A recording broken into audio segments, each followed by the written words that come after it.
अस्सलाम वालेकुम, कैसे हैं आप लोग। उम्मीद है बिल्कुल ठीक होंगे। वादे के मुताबिक आज फिर मैं हूँ आपके साथ करियर गाइडेंस में।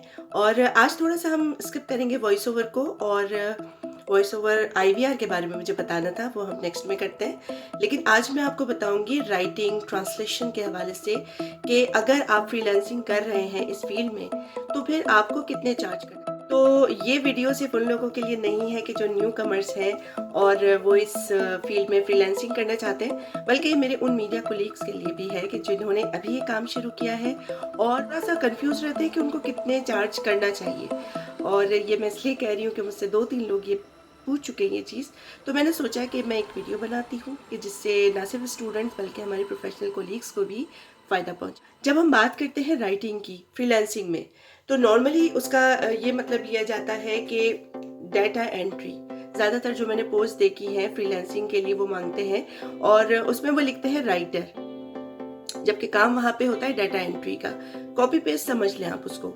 लेकिन यहाँ पे बात हो रही है writing, content writing, creative writing, blogs, news, promotional videos, translation, transcription, लिखने से मुतालिक जितनी भी क्रिएटिव फील्ड्स हैं यहाँ उसकी बात हो रही है। इसका काम ना सिर्फ पाकिस्तान बल्कि दुनिया भर में है, ये अब हर एक को मालूम है। लेकिन आपको ये नहीं मालूम कि हमें पाकिस्तान के लिहाज से अलग हमारे चार्जेस होंगे और इंटरनेशनली हमारे अलग चार्जेस होंगे। फर्ज किया कि आपको किसी भी राइटिंग के लिए अगर सपोज किया कि $10 या $20 ऑफर किया जा रहा है, आप जल्दी से उसको कन्वर्ट करेंगे रुपीस में और आप खुश हो जाएंगे कि चले मुनासिब पैसे हैं। जबकि अनफॉर्चुनेटली ये इसलिए है कि हमारा रुपये की कदर जो है वो बहुत कम हो रही है, तो इसीलिए कुछ मुनासिब पैसे बन जाते हैं। जबकि वहाँ से अगर आप देखें तो ये बहुत कम चार्ज है। अब आप किसी ऐसे क्लाइंट के लिए काम कर रहे हैं जहाँ से आपको पेमेंट किसी और करेंसी में होनी है, तो आप अपने रुपए की सोच के साथ नहीं सोचेंगे, बल्कि आप उस करेंसी को सामने रखते हुए अपने जो भी चार्जेस हैं वो डिमांड करें। कभी डॉलर पे खुश ना हो जाया करें कि चले इतने मिल रहे हैं बहुत है। नो, जो हक है आपका, जो आपका एक्सपीरियंस है, जो आपका स्किल है और वो जो डिजर्व करती है, आप वही मांगे। इस वक्त आपको पता है कि दुनिया भर में जितने भी चैनल्स हैं, जितने भी प्रोडक्शन हाउसेज हैं, उनकी कोशिश है कि वो ना सिर्फ अपने मुल्क की लैंग्वेज में उसको चलाएं, बल्कि वो मुख्तलिफ ममालिक की लैंग्वेज में उसको ट्रांसलेट करके और फिर उसको एयर करें। ज़ाहिर है आपको मालूम है इस वक्त यूट्यूब है, डिजिटल मीडिया है, जहाँ पे अर्निंग की बहुत सारी बातें हो रही हैं। तो हर एक की कोशिश है कि वो ज़्यादा से ज़्यादा प्लेटफॉर्म्स पर काम करें, ज़्यादा से ज़्यादा लैंग्वेजेस में काम करें। कोशिश होती है कि मैं आपसे वो बात करूँ, आपको वो चीज़ बताऊँ कि जो मेरा पर्सनल एक्सपीरियंस है। तो उस पर्सनल एक्सपीरियंस से ही एक चीज़ आपसे शेयर करती हूँ। पिछले 2-3 साल में जो मैंने नोट किया है, जो मेरे साथ एक्सपीरियंस हुआ है, जो मुझे क्लाइंट्स मिले, उनसे जो मेरी बात हुई है, उससे ये पता चला है कि इस वक्त दुनिया भर में हम पाकिस्तानी जो हैं बहुत कम एक्टिव हैं इस हवाले से कि हम फ्रीलांसिंग करेंगे। मैं मीडिया की फील्ड्स के हवाले से बात कर रही हूँ, voice over, dubbing, writing, translation, ये सारी चीज़ें। तो क्योंकि हम एक्टिव नहीं हैं तो आपको ज़्यादातर जगहों पर जितना काम मिलेगा, जब आप उर्दू सुनते हैं तो आपको लगेगा कि अरे ये उर्दू तो नहीं है, ये तो हिंदी है।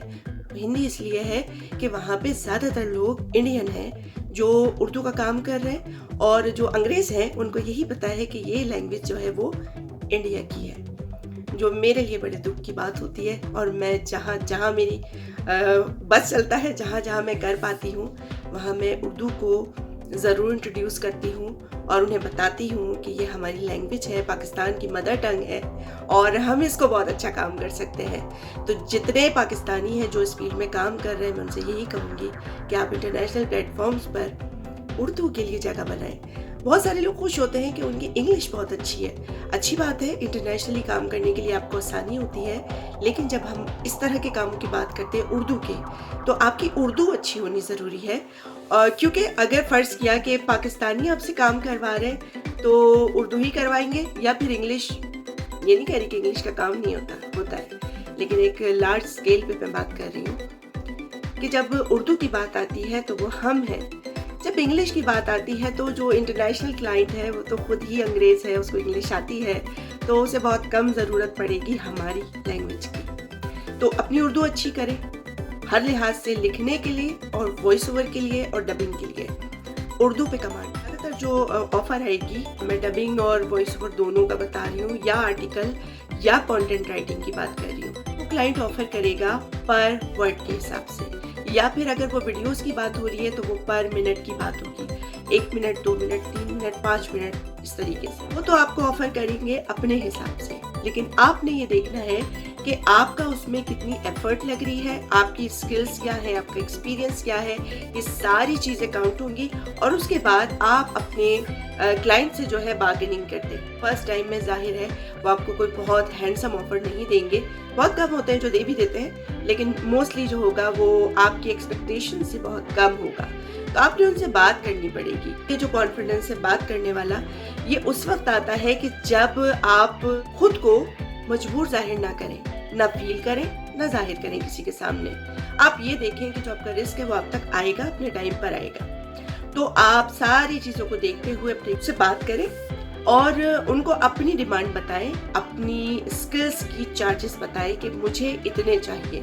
तो होता ये है कि दोनों तरफ से बात होती है और बीच की कोई सूरत निकल आती है। कुछ एग्जाम्पल अगर मैं दूं आपको, ऑफर आपको इस तरीके से आएगी कि पर वर्ड $0.9 कुछ ऐसे, या फिर ये कि $3.5 से $4 और 1 मिनट की वीडियो, वो इस तरीके से ऑफर करेंगे आपको। तो फिर अब आपने देखना है कि उतने ड्यूरेशन में काम कितना है। देखिए ये हमारी लैंग्वेज है, मे भी हमारे लिए इतनी मुश्किल ना हो, होना भी नहीं चाहिए, उर्दू हमारी है, लेकिन जो आपसे काम करवा रहा है उसके लिए ये बहुत ही स्पेशल लैंग्वेज है और उसके लिए बड़ा मुश्किल होता है कि रिक्वायर्ड लैंग्वेज बोलने वालों को ढूंढना और उनसे काम करवाना। तो ये समझ लें कि उर्दू को आप हल्का ना लें, ये आपकी स्ट्रॉन्ग आपकी एक कमांड है आपकी उस पर, और ये आपका एक हथियार है कि जिससे ना सिर्फ आप अर्न कर सकते हैं, रूल कर सकते हैं फ्रीलांसिंग में। तो इन चीज़ों को देखते हुए आपने बार्गेनिंग करनी है और उससे पहले उस काम में एक्सपर्ट होना है। अपनी उर्दू को ठीक करनी है, अपनी लिखने की स्किल्स को ठीक करना है। अच्छा, हमारे मुल्क में क्या हो रहा है कि बहुत सारे लोग हैं जो सालों से ये होता आया है, अफर्ज करें 18-19 साल पहले अगर हमने आर्टिकल्स लिखे थे, हमें तो असाइनमेंट मिला था, हमने तो लिख लिए भाई। 30 आर्टिकल्स का असाइनमेंट होता था, ये सबको पता है मैस कम्युनिकेशन में। उसका तो प्रिंट होना ही बड़ी बात है, पैसे मिलना बहुत दूर की बात है।